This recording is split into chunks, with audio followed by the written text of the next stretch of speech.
Ja, þetta var frábær sigur inn í kórnum, svona fyrstu viðbrögð eftir leik. Já, bara, þú veist, gott að vera komnir þangað sem við ætluðum okkur og leikurinn sem slíkur, mér fannst við byrjaðum að leika á ofboðslegum krafti og eins og við ætluðum okkur og fyrstu 30 hrikalega góðar. Svo fannst mér svona, þegar leið á leiki, fannst mér vera svona smá, svona vinnáttu leikja bragur yfir og svona,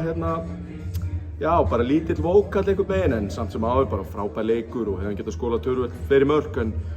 bara mjög sáttur með leikinn í heild sinni og þetta stendur bara upp úr að vera komnir í finals. Einmitt þessi byrjunarleiknum fyrstu 10 mínúturnar, það voru einhvern 3-0 yfir. Hversu sterkt að byrja þannig? Já, við vissum það að við myndum byrja leikinn mjög sterkt og myndum við gera þetta svona aðeins auðveldara fyrir okkur svona þegar leið á leikinn, þannig að það var alveg skýr skilaboð, við ætlum að byrja leikinn af krafti og við gerum það, mjög ánægð með það. Núna þið eru eitt heitasta lið deildarinnar, aðeins 1 tap í síðustu 11 leikjum. Hvernig líður þið með það? Já, hrikalega ánægð með það, líka svekktur að þú veist, fyrir mér erum við bara óbúslega sterkt lið og við bara byrjuðum rikaðir einfallega út af hlutum sem hafa verið margnefndir og ég nenni ekki að ræða það núna en bara mjög sáttur með hvernig þetta hefur endað og við höfum allir haft trú á þessu alveg frá byrjun og við höfum verið inn í öllum leikjum sem við höfum keppt í sumar og gefið öllum liðum leik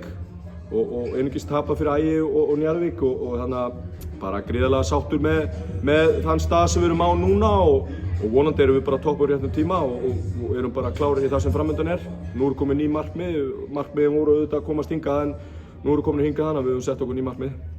Leikurinn spilar inn í kórnum og það er svona Baldur sagði í podcastum daginn að það veri ykkar til að spila þetta inn í kórnum, það er rétt? Já, ég meina það er alveg klárt að það var okkar tillaga en málið er kannski aðeins flóknara það, við auðvitað erum út á landi og þeir komum með þá tillögu á þriðjudegi að við myndum spila á fimmtudegi og fyrir okkur að bóka flug fyrir heilt fótboltalið fram og tilbaka skilurðu var í raun og veru bara ekki hægt og eins bara með bílalegu ætluðum að leigja bíl og annað, þetta var bara aðeins flóknara ferli heldur en það skilurðu, þannig